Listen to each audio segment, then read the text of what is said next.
देखो ऐसा है कि चाइना के बाद जो सबसे इम्पोर्टेंट हमारे पास कंट्री है वो है जापान।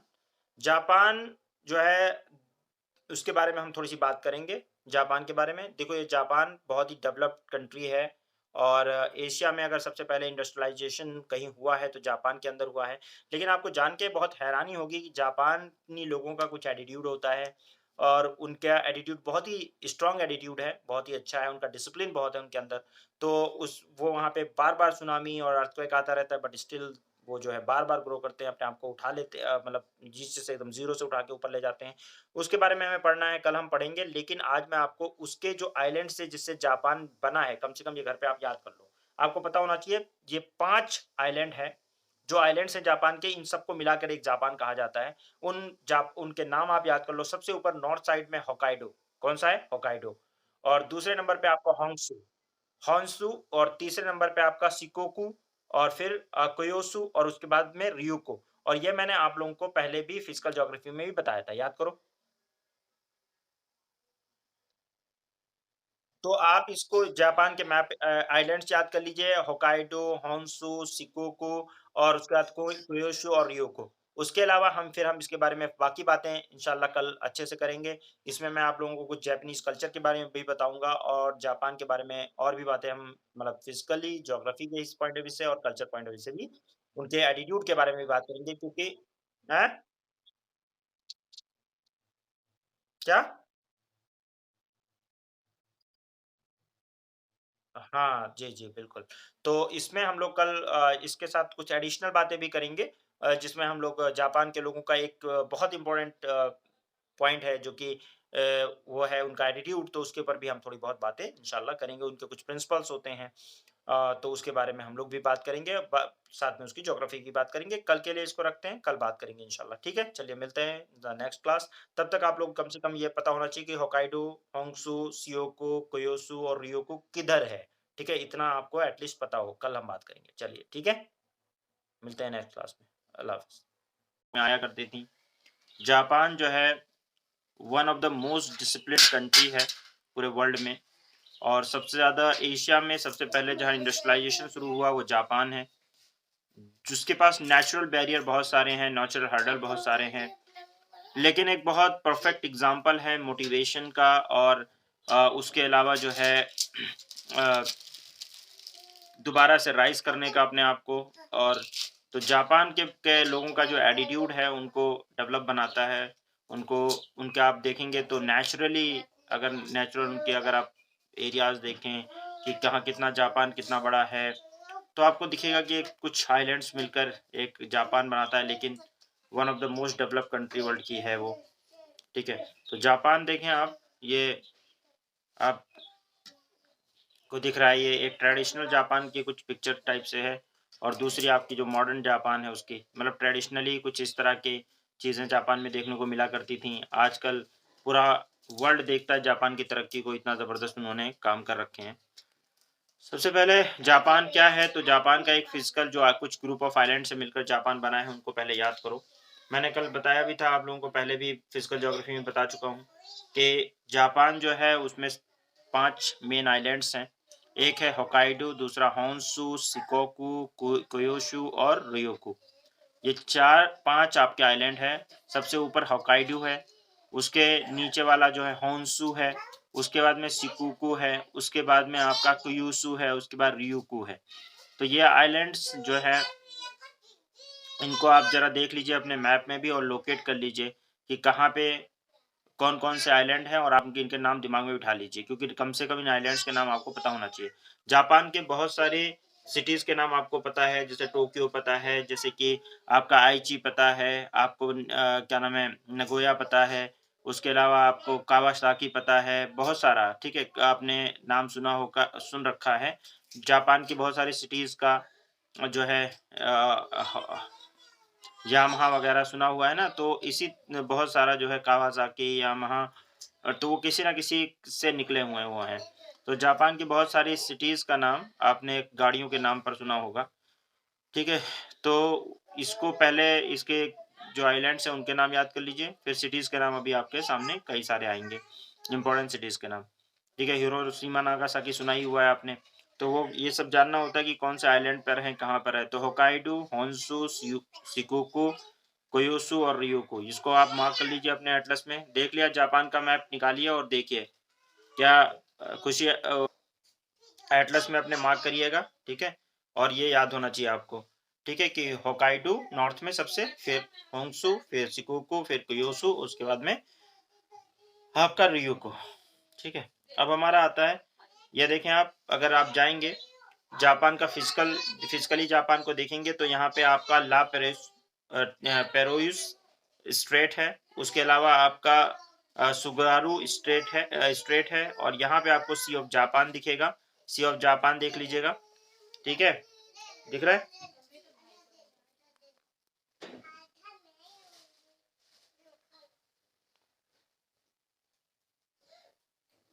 सी ऑफ जापान, ठीक है, आपका टुगारू स्ट्रेट, लाप्रोस स्ट्रेट, ठीक है, लाप्रोस स्ट्रेट, और उसके बाद में कोरिया स्ट्रेट, ठीक है, वेस्टर्न चैनल, ये वाला आप देख लीजिए। एक बार एटलस निकालिए और देखिए जरा, एटलस निकाल के इनको आप मार्क कर लिए अपने मैप में। एटलस में खोल लीजिए, सी ऑफ जापान मार्क कर लीजिए, ठीक है। सी ऑफ जापान या क्या नाम है, सी ऑफ जापान के अलावा ईस्ट सी है, वहां पे मार्क करके, ये मार्क करने के बाद गल्फ ऑफ तारातेरी, ये मार्क कर लीजिए, गल्फ ऑफ, ठीक है, तारतेरी, ये मार्क कर लीजिए। सोया स्ट्रेट मार्क कर लीजिए। क्यूरिल आइलैंड आपने मार्क कर पहले भी कर रखा होगा, क्यूरिल आइलैंड मार्क कर रखा है ना। एल्यूशियन आइलैंड, क्यूरिल आइलैंड, ये तो मार्क कर रखे होंगे आपने। जो होकाइडो से कनेक्टेड है वो क्यूरिल आइलैंड रशिया का है, कर रखा है। सुगारो स्ट्रेट यहाँ पे अपनी बुक में मार्क कर लीजिए। सुसीमा स्ट्रेट इधर आपका कोरियन स्ट्रेट के बगल में, इसको भी मार्क कर लीजिए, ठीक है। फिर Korean peninsula, south Korea, north Korea, यहाँ पे है, इसको मार्क कर लीजिए। ऊपर नॉर्थ कोरिया, नीचे साउथ कोरिया, चाइना से एकदम लिंक्ड है, कटा हुआ है, ठीक है। कोरियन पेनिनसुला और ये कोरियन पेनिनसुला और चाइना के बीच में जो है येलो सी है, ठीक है, इसको येलो सी को भी मार्क कर लीजिए। कर लिया,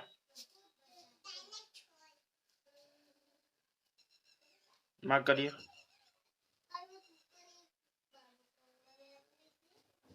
दिख गया भाई।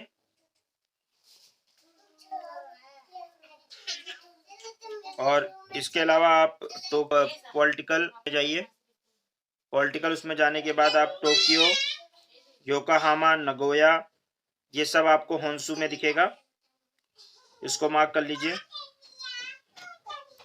टोक्यो, योकोहामा, नगोया, ठीक है। फिर हिरोशिमा, नागासाकी भी मार्क कर लीजिए, ओके।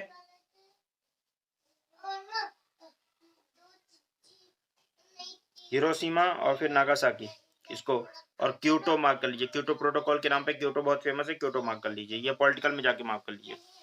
दिख गया आपको, मार्क कर लिया। जियोलॉजी का मतलब क्या होता है कि वहां की जमीन का किस तरह से, जमीन के अंदर कैसा स्ट्रक्चर है, वो सब जियोलॉजी के अंदर आता है। जापान जो है जंक्शन पे है तीन प्लेट्स के, तीन प्लेट्स के जंक्शन पे है। और आप लोगों ने, जिन लोगों ने फिजिकल ज्योग्राफी पढ़ी हुई है, उनको पता है कि जब प्लेट्स आपस में इंटरेक्ट करती हैं तो क्या होता है, क्या कहानी होती है। एक बार मैं क्रॉस एग्जामिनेशन करूंगा इसी टाइम पे और आपसे पूछूंगा कि भाई दो प्लेट आपस में अगर टकराती हैं, कॉन्टिनेंटल कॉन्टिनेंटल प्लेट, तो क्या बनेगा, क्या बनेगा बताइए। फोल्ड माउंटेन्स, ठीक है, एग्जांपल दीजिए। जापान जो है that is at the junction point of three plates. Ocean ocean plate के कॉलिजन से, आपको पता है जब ओशियन ओशियन प्लेट कर तो volcanic mountain, ocean ocean plate के जो कॉलिजन है उससे आपका क्या बनता है, आइलैंड आर्क बनते हैं, वॉल्केनिक। और अगर ओशियन और कॉन्टिनेंट प्लेट टकरा जाए तो वॉल्केनिक फोल्ड माउंटेन बनते हैं जापान के अंदर। तो वहां पे प्लेट का इंट्रैक्शन हो ही रहा है। देखिए फिलीपींस सी प्लेट है, उसका वो हो रही है। साथ में आपका जो है ये आपका ये पैसिफिक प्लेट है, ये टकरा रही है, इधर से यूरेशियन प्लेट टकरा रही है। तो एक ओशियनिक प्लेट और एक कॉन्टिनेंटल प्लेट भी टकरा रही है। तो ऐसे जब टक्कर होता है, तो इस तरह में आपका क्या नाम है, फ़ॉल्ट माउंटेन भी बनेंगे, वो लेकिन वोल्केनिक माउंटेन बनेंगे और साथ-साथ में क्या बनेगा, क्या नाम है आपका, जो है वोल्केनिक आइलैंड आर्क बनेगा, है ना? तो इस तरह से बना है। अर्थक्वेक यहाँ पे आते रहता है क्योंकि ये 3 प्लेट के इंटरैक्शन पे है, तो यहाँ पे बार-बार अर्थक्वेक आता रहता है। सबमरीन में अगर अर्थक्वेक आ जाए, आपको पता है तो क्या बन जाता है, सुनामी हो जाती है। ये भी आप लोगों ने पढ़ रखा है, ठीक है ना? तो यहाँ पे सुनामी अक्सर आती रहती है क्योंकि चारों तरफ एकदम उससे घिरा हुआ है पानी से। और ये जो है आपका 80% जापान जो है वो आपका रेग्ड टोपोग्राफी है। और इस ये जो है most of the population eastern coast पे रहती है इसकी। रिवर स्मॉल है, बहुत ही तेज बहने वाली रिवर है, बहुत ही छोटी-छोटी रिवर है, जगह ही नहीं है ज़्यादा बहने के लिए, ठीक है ना? समझ रहे हो? और कोई लार्ज रिवर सिस्टम जापान में आपको देखने को नहीं मिलेगा। आपको कोई बड़ी रिवर आपको दिख रही है जापान के अंदर? आपने मैप देखिए, सिर्फ़ जापान का एक्सक्लूसिव मैप एक बार देखें, तो लार्ज रिवर सिस्टम कुछ आपको दिख नहीं रहा है, वहाँ पे कोई बहुत बड़ी रिवर नहीं है। रिवर हैं, लेकिन बहुत बड़ी रिवर्स नहीं है। एक अब क्लाइमेटोलॉजी की बात करेंगे फिर दोबारा से। क्लाइमेट जापान का कैसा है, तो यहाँ पे आपका होक्काइडो में, होक्काइडो यानी ऊपर वाला जो पार्ट है उसमें लॉरेशियन टाइप का क्लाइमेट है, जिसका एक नाम होता है कूल टेम्परेट ईस्टर्न मार्जिन। याद होगा आप लोगों को, मैंने बताया था काफ़ी ठंडा होता है, ठीक है?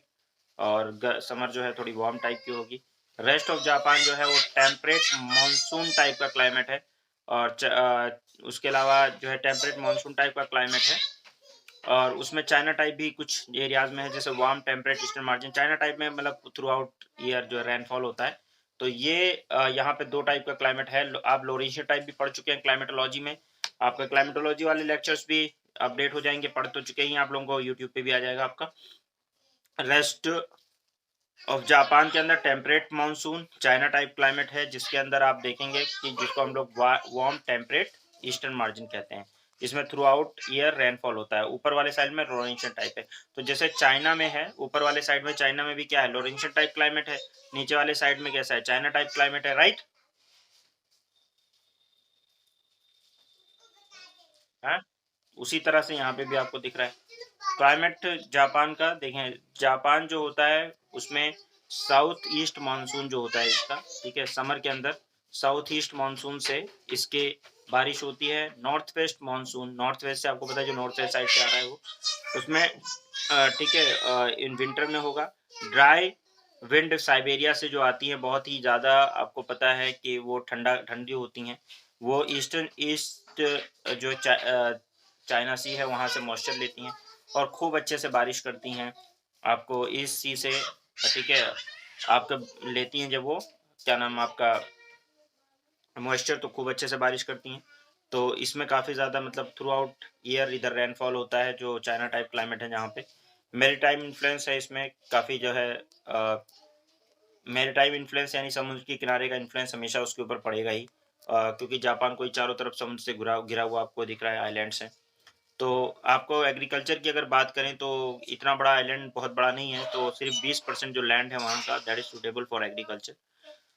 बहुत ही कम एग्रीकल्चर के लिए उनके पास लैंड है, जगह ज़्यादा नहीं है। वेट पैडी और उसके अलावा टेरिस पैडी, ये सब पैडी टाइप की होती है। Wheat, barley, soybean, potato, sweet potato, थोड़ा बहुत जहाँ पे भी सपोर्ट होता है वहाँ मिलता है। यहाँ पे ज़्यादा जो फेमस है वो इंडोर फार्मिंग फेमस है। जापान के अंदर इंडोर फार्मिंग का बहुत ही चलन है। यहाँ पे क्या होता है, ह्यूमिड क्लाइमेट है, मेंटेन रखते हैं ये लोग इन साइड में। और सॉइल की जगह ये लोग क्या यूज़ करते हैं, प्लांट प्लांट को रेज़ करने के लिए आपको फोनिकली ये उगाते हैं। हाइड्रोफोनिकल मेथड क्या है, इसमें न्यूट्रिएंट्स और फर्टिलाइज़र्स वगैरह जो है वो ड्रिप से डालते हैं और वाटर के थ्रू इसको मतलब इसको कंट्रोल वे में डालते रहते हैं और वो फर्टिलाइज़र लेता रहता है। तो यहाँ पे इस टाइप से जो है, ये देख लो कंटेनर टाइप से बना के, उसी में ये वाटर और फर्टिलाइज़र्स वगैरह की मदद से ड्रिपली फैड करके उसको चलाते हैं। रिसाइक्ल्ड वाटर भी को भी रिसाइकिल करते रहते हैं। तो इस तरीके से ये करते हैं, इसका बहुत ही, ये देख लो ये। और यहाँ पे एलईडी वगैरह लगाते हैं ये अलग टाइप की, जिसमें ऊपर ऑटोमेटिकली प्रोग्राम्ड होता है। जैसे सूरज निकलता है, ये लोग ऐसे बनाते हैं कि सूरज निकलेगा तो ये उसी हिसाब से लाइट भी तेज़ होती चली जाएगी, जैसे आर्टिफ़िशियली। और फिर जैसे-जैसे सूरज जाता है नीचे, वैसे-वैसे ये लोग जो है उसी तरह से डिम कर देते हैं लाइट को। तो एलईडी उसने पूरा एकदम बना रखा है, बहुत ही हाई टेक्नोलॉजी है, ऑटोमेटिकली एडजस्ट करती है वो साइकिल को। मैं फोटोसिंथेसिस जैसे ड्यूरिंग डे ज़्यादा होता है, तो उसी हिसाब से इनकी भी लाइटनिंग होती है, ब्रीथिंग नाइट में करते हैं, ठीक है? हाई प्रोडक्टिविटी होती है, बेटर क्वालिटी के प्रोडक्ट्स बनाते हैं, क्योंकि पूरा साइंटिफिक तरीके से ये लोग वर्टिकल इस तरह से इंडोर फार्मिंग करते हैं, ठीक है? तो कितना ज़्यादा एडवांस कंट्री है। हमारे यहाँ इतना ज़्यादा ज़मीन अवेलेबल है, लेकिन हम फिर भी नहीं कर पा रहे ये इंडोर में इतनी व्यवस्था करके, सूरज की लाइट वगैरह सब कुछ देकर, और पूरी अच्छे से देख रहे हो आप लैब में सब्जियाँ पैदा कर रहे हैं। देख रहे हो सब्जियाँ और खाने की चीज़ें पैदा कर रहे हैं, फल पैदा कर रहे हैं। दिख रहा है, समझ में आ रहा है कि कितने एडवांस है वगैरह में। क्या हाइड्रोपोनिकली का मतलब क्या है कि that is the technique of growing plants using the water based nutrient solution rather than soil, ठीक है? इसको ऐसे नोट कर लीजिएगा, ओके? तो इंडोर फार्मिंग इस तरह से होती है। और उसके बाद में फिशिंग, फिशरी जो जापान में है वो बहुत ही ज़्यादा मतलब फेमस है, और बहुत ही मैकेनाइज्ड तरीके से फिशिंग होती है।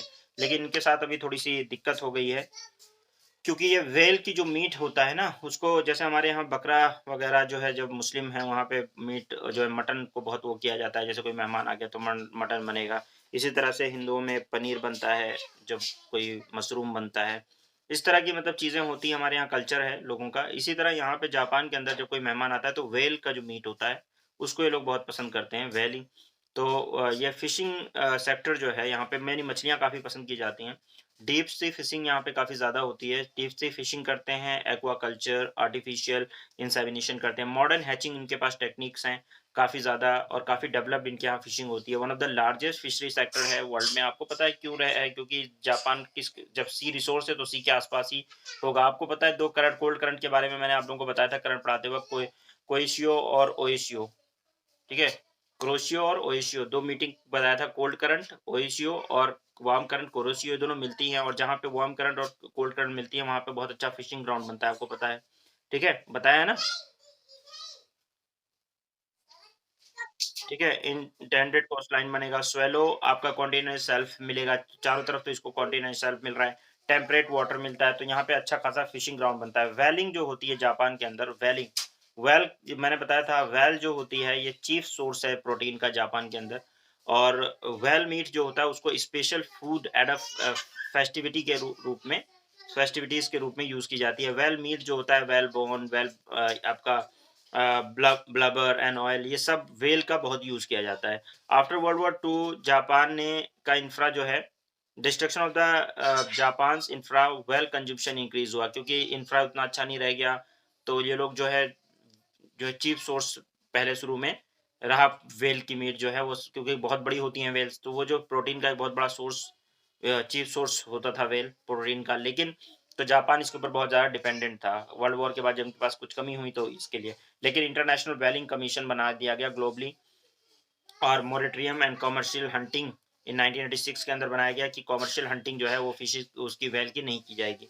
जापान व्हेलिंग प्रोग्राम, जिसको जो है जरपा के नाम से, जरपा 2 के नाम से जानते हैं, Japan hunting whales in the south, ये सदर्न ओशियन, यानी आपका एंटार्क्टिक ओशियन में वो व्हेल वगैरह हंट करने जाते थे।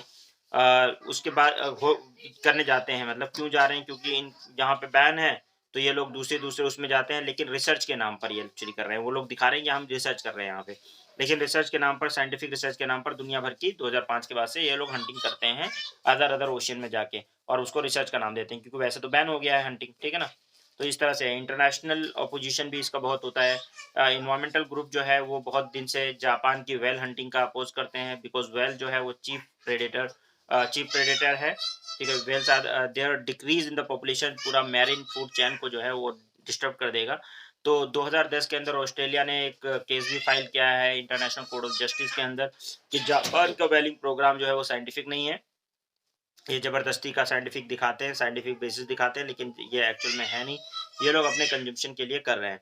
Australia Japan has got more than 3000 well since 2005, but not scientific output was limited. और उन्होंने बोला कि इन्होंने 3000 से ज़्यादा वेल्स फिश को इन्होंने पकड़ा है, पकड़ के उनको मारा है, लेकिन इनका साइंटिफिक आउटपुट कुछ भी नहीं है, बहुत ही लिमिटेड है। तो इसका मतलब ये साइंस रिसर्च वगैरह के लिए नहीं है, ये अपनी यूज़ के लिए कर रहे हैं। इंटरनेशनल वेलिंग कमीशन जो है वो यूज़ करता है use of DNA sampling and remote monitoring science do not need to kill whale for research. यहाँ तक कि मतलब ये कहा जाता है कि मतलब जो इंटरनेशनल वेलिंग कमीशन कहता है कि इसके अगर मॉनिटरिंग करनी है, अगर मतलब उसको देख रिसर्च भी करना है, डीएनए सैंपलिंग से भी की जा सकती है और चीज़ें की जा सकती हैं, तो उसको मारने की ज़रूरत नहीं है वेल को कि मारो, आप डीएनए से भी बहुत कुछ पता लगा सकते हो, आपके पास टेक्नोलॉजी है। If at all dead well is needed for research, और अगर डेड वेल की ज़रूरत भी है रिसर्च के लिए, तो डेड वेल जो है वो बीच पे मिल ही जाती हैं वर्ल्ड के, वहाँ से आप ले सकते हो, ठीक है ना?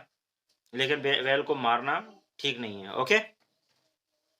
तो उसको आप यूज़ करो, लेकिन वेल को, लेकिन इनका क्योंकि इनके लिए तो वो भोजन है, खाना है, तो फिर ये क्यों ऐसे मतलब मानेंगे, तो ये कुछ ना कुछ बहाना ढूँढते रहते हैं। उसके अलावा जरपा 2 is not scientific research permitted under international व्हेलिंग commission rule, और इसमें आईसीजे ने जो वर्डिक्ट दिया जापान के खिलाफ, तो उन्होंने ये कहा कि जरपा 2 जो है वो साइंटिफिक रिसर्च नहीं है, वो इंटरनेशनल व्हेलिंग कमीशन के रूल के खिलाफ है। जरपा 2 वायलेट करता है इंटरनेशनल व्हेलिंग कमीशन के global moratorium on commercial hunting 1986 का जो है ये वायलेट करता है, नॉर्म्स को वायलेट करता है, यानी आप साइंटिफिक तरीके से नहीं कर रहे हो, ठीक है ना? आईसीजी ने कहा कि जापान जो है वो लिथल मेथड यूज करता है इसके लिए, वेल रिसर्च के लिए, जो कि सही नहीं है। जापान ग्राउंड ने अनाउंस किया कि हम 2014 से 15 तक कोई हंटिंग नहीं करेंगे, और Japan need to produce fresh proposal in according with the verdict if it is want to continue hunting. और अगर जापान को हंटिंग करना है, मतलब जापानीज गवर्नमेंट को मना किया गया है कि आप हंटिंग नहीं करेंगे बिल्कुल भी, और अगर आप हंटिंग करते हैं, किसी भी पर्पज के लिए करने की बात करते हैं, तो आपको एक पर्टिकुलर वर्डिक्ट, पर्टिकुलर एप्लीकेशन तैयार करके देना होगा, ठीक है? तो ये तो वेलिंग के ऊपर एक बात हुई जो कि बार बार न्यूज में आता रहता है। जापान जो है वर्ल्ड का लार्जेस्ट, मेरी आवाज आ रही है आप लोगों को? बड़े शांत बैठे हैं आप लोग। अच्छा, जापान जो है वो वर्ल्ड का लार्जेस्ट इंपोर्टर है कोल का और नेचुरल गैस का, 2 चीज़ों का, कोल का भी और नेचुरल गैस का भी, क्योंकि इनके पास अपना खुद का बहुत ज़्यादा तो है नहीं, तो ये बाहर से इंपोर्ट करते हैं। सेकंड लार्जेस्ट इंपोर्टर है ऑयल का है, और उसके अलावा मतलब टाइम टू टाइम ये डेटा चेंज होता रहता है, वो आप देख लीजिएगा जब आप एग्ज़ाम लिखने जाएँ। कोल जो है वहाँ पे आपका इशिकारी कोल फील्ड है होकाइडो में, वहाँ पे मिल जाता है। उसके अलावा पेट्रोलियम जो है वो निगाटा, अकीटा वगैरह में मिल जाता है। लेकिन बहुत ज़्यादा रिज़र्व इसके पास नहीं होंगे क्योंकि ज़मीन इतनी ज़्यादा नहीं है। कोल के रिज़र्व आप देखो इशिकारी में और आपका कुशीरो में, ठीक है? कुशीरो और इस्कारी में और यूबे में। आप देखें यूबे के वो भी इलेक्ट्रॉनिक सामान भी बहुत आते हैं, तो इसका नाम भी आपने देखा होगा कहीं पे, इलेक्ट्रॉनिक सामान पे यूबे लिखा रहता है, यूबीई, देखा होगा ना? और इस्कारी, उसके अलावा आपका कुशीरू, ये आप मार्क कर लीजिए होकाइडो के अंदर, ठीक है? तो आप ये कोल रिजर्व्स हैं। उसके अलावा पेट्रोलियम रिजर्व देखें आप, 2 पेट्रोलियम रिजर्व है, बहुत ही थोड़े से हैं, अकीटा और निगाटा में, ठीक है? ये आपको दिख जाएगा। आपका जो है इसके पास आयरन रिजर्व बहुत ज़्यादा है नहीं, बस और थोड़ा बहुत है, बाकी ये सब इम्पोर्ट ही करता है, ठीक है? ये मेसी में, ठीक है? मेसी के अंदर ये है। उसके अलावा कॉपर रिज़र्व को अगर देखें तो 2-4 जगह आपको दिखेंगे फुकुशिमा वगैरह में, जहाँ पे इसको कॉपर रिज़र्व थोड़े बहुत दिखेंगे, लेकिन बहुत ज़्यादा नहीं है। और इंडस्ट्रियल रीजन जो है, अब इन्होंने इंपोर्ट कर करके काफ़ी काफ़ी सारे इंडस्ट्रियल रीजन ज़रूर बनाए हैं। एक तो क्योसो प्लेन के अंदर ये इंडस्ट्रियल रीजन बनाया है इन्होंने, किंकी प्लेन में बनाया है, नोबी नगोया प्लेन के अंदर, उसके अलावा क्वांटो प्लेन के अंदर इन्होंने इंडस्ट्रियल रीजन पूरा डेवलप कर दिया है। होकाइडो के अंदर देखें आप, 1/4 जो जापान का एग्रीकल्चर लैंड है वो होकाइडो के अंदर है। Wheat, soybean, potato, sugar beet, ये सारा जो है आपको मिलेगा इसमें। ठीक है? यहाँ पे सब जो है एग्रीकल्चर होता है। टिम्बर इंडस्ट्रीज़ हैं, टूरिज़्म वगैरह के लिए भी फ़ेमस है, ठीक है? उसके बाद में सप्पोरो इम्पोर्टेंट सिटी है यहाँ की टूरिज़्म और पेपर, स्टील के लिए। तो कभी जाना हो तो जाइएगा, तो आप सप्पोरो जाके देखिएगा, वहाँ टूरिज़्म के लिए काफ़ी फ़ेमस है। और मोरोरुन रन जो है सिटी है, ये स्टील इंडस्ट्री के लिए फ़ेमस है। और उसके अलावा आपका क्वांटो प्लेन है। क्वांटो प्लेन जो है ये भी इंडस्ट्रियल रीजन है। क्योटो, आप चिबा, कावासाकी, याकोहामा, आपको इन सब का नाम पता है। ये स्टील प्रोडक्शन के लिए बहुत फेमस है, प्रोड्यूसिंग रीजन है। जापान के बाइक वगैरह बनाते हैं और इस तरह से ऑटोमोबाइल के लिए फेमस है। आयरन ये लोग इंडिया और ऑस्ट्रेलिया से लाते हैं, इंडिया से इंपोर्ट करते हैं और ऑस्ट्रेलिया से, और फिनिश गुड्स फिर बाहर बेचते हैं। कोल जो है ये ऑस्ट्रेलिया से इंपोर्ट करते हैं, ठीक है? उसके अलावा क्वांटो प्लेन है, याकोहामा वर्ल्ड का फाइनेस्ट नेचुरल हार्बर है। और टोक्यो जो है वो इलेक्ट्रिकल एंड इंजीनियरिंग गुड्स के लिए फेमस है। कावासाकी जो है वो आपका इलेक्ट्रॉनिक, ऑटोमोबाइल और सीमेंट ग्लास के लिए बहुत ही फेमस है। कौन? ये क्योटो। नगोया जो प्लान है वहाँ पे आपका नगोया, जेफू और आपका हमातासु, ठीक है, हमाम मातासु, ये जो है लीडिंग टेक्सटाइल प्रोड्यूसिंग रीजन्स हैं। Nagoya automobile capital of Japan माना जाता है। नगोया प्रोटोकॉल आप लोगों ने एनवायरमेंट में पढ़ा हुआ है ना। उसके अलावा क्योटो, कोबे और ओसाका, ये किंकी प्लेन के अंदर आपको दिखेंगे। क्योटो प्रोटोकॉल आपने सुना होगा। क्योटो ओल्ड कैपिटल है जापान की, ठीक है, और एंशियंट सिटी भी है। ओसाका टेक्सटाइल फुटवेयर है। और उसके बाद में कोबे जो है वो ऑयल रिफाइनरीज और पेट्रोकेमिकल के लिए बहुत फेमस है। क्योटो जो है, क्योटो प्रोटोकॉल के नाम से क्योटो बहुत ज़्यादा फेमस है। Major port and ship building जो है यहाँ पे आपको कोबे वगैरह में भी होती मिलेगी, इस प्लेन में मिलेगी। उसके बाद कुयोसो प्लेन है, इसमें हिरोशिमा और उसके अलावा आपका किटा काइसु, फुकुओका और आपका नागासाकी, ये जो रीजन है कुयुसु वाले रीजन, इनमें जो आपको क्या दिखेगा।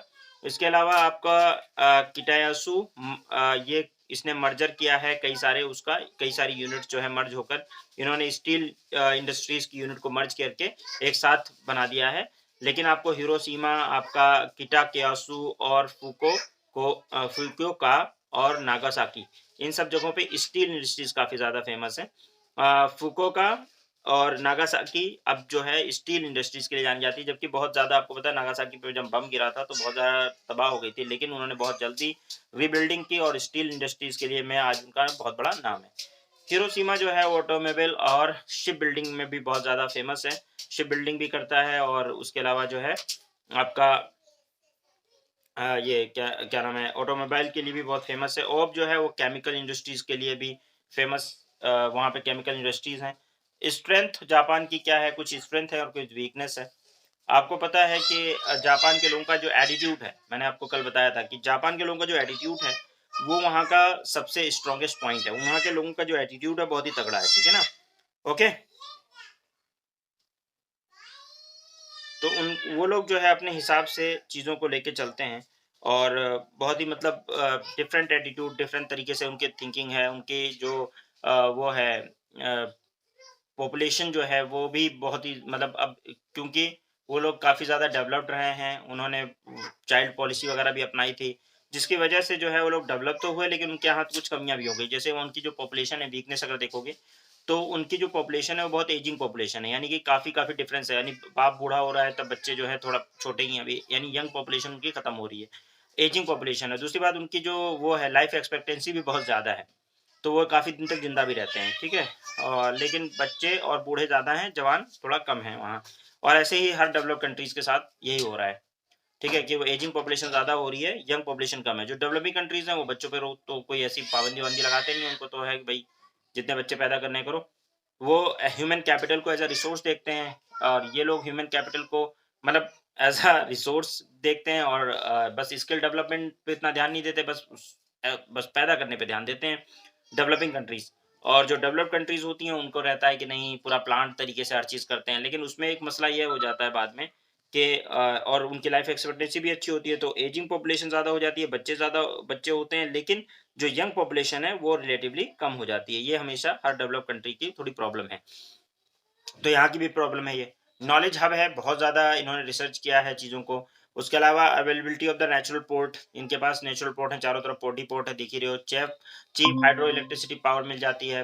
पॉपुलेशन डेंसिटी बहुत ज़्यादा है, क्योंकि ज़मीन कम है, तो ज़ाहिर-सी बात है पॉपुलेशन ज़्यादा है एज़ कम्पेयर टू ज़मीन, तो पॉपुलेशन डेंसिटी तो ज़्यादा रहेगी ही रही।